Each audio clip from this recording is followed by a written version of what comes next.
आइए हम मेरी भविष्यवाणियों की पुस्तक में से आज के वचन को पढ़ते हैं।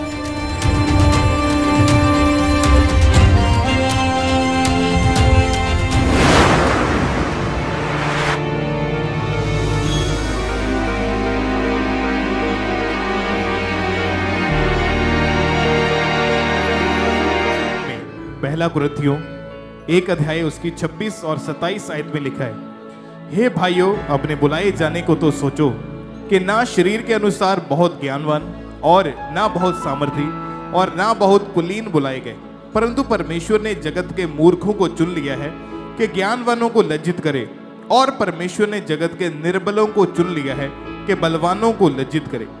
आज के वचन का जो टॉपिक है, परमेश्वर निर्बलों को चुनता है। तो मेरा बिलीव है, जब आप परमेश्वर के दास दासी के द्वारा लिखी गई मेरी भविष्यवाणी की पुस्तक में से परमेश्वर के वचन को सुनोगे कि परमेश्वर निर्बलों को चुनता है, तो आप गहरी रीति के साथ समझेंगे कि परमेश्वर ने कैसे उन लोगों को जो जगत के ठुकराए हुए थे, मूर्ख जिनको कहा जाता था, परमेश्वर ने उनको चुना ताकि जो अपने आप को बहुत बुद्धिमान, अपने आप को चतुर समझ से उनको लज्जित करे। तो परमेश्वर के दास आज के वचन में से हमसे बात करें। वो बता रहे कि मेरे प्रियो, बाइबल में लिखा है कि मैंने जगत के नीचों को, निर्बलों को और तुच्छों को, जो कुछ है भी नहीं, उनको चुन लिया है कि उन्हें जो अपने आप को कुछ समझते हैं उन्हें व्यर्थ ठहराए, और कोई भी व्यक्ति परमेश्वर के सामने घमंड ना करने पाए।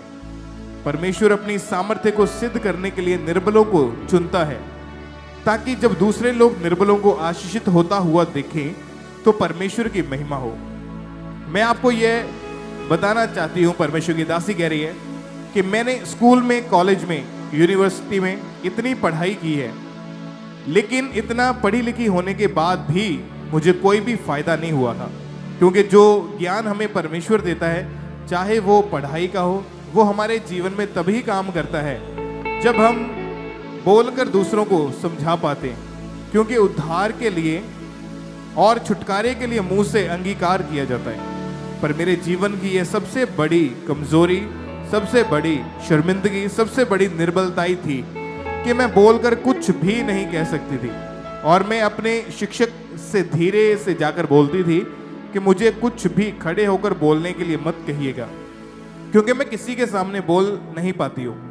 मेरा पूरा परिवार मसीह में था, वो मुझे परमेश्वर के बारे में बताते थे, लेकिन मैं उस समय परमेश्वर की विरोधी थी। एक दिन परमेश्वर की मुझ पर अद्भुत कृपा हुई। वो ईस्टर का दिन था, जब मेरा पूरा परिवार चर्च के लिए तैयार हो रहा था, क्योंकि छुट्टी का दिन था, इसलिए मैं लेटी हुई थी।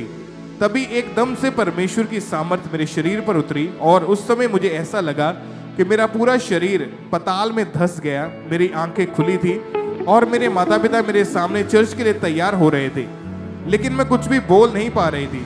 धीरे धीरे मेरा शरीर पताल से जमीन की ओर ऊपर आया, और फिर मैंने अपने आप को अपने बेड के ऊपर लेटी हुई पाया, और तब मेरे कानों में यह आवाजें आने लगी कि मेरी बेटी, परमेश्वर तुझे बहुत प्यार करता है, उसने तुझे अपनी महिमा के लिए चुना है ताकि वो अपनी सामर्थ्य को दूसरों में सिद्ध कर सके।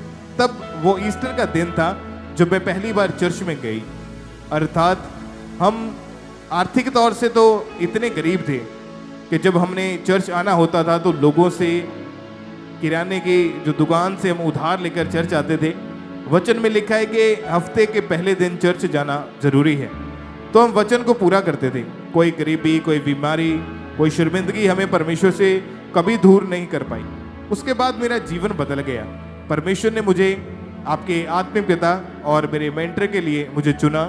उसके बाद मेरी शर्मिंदगी को और मेरी निर्बलताई को दूर किया गया।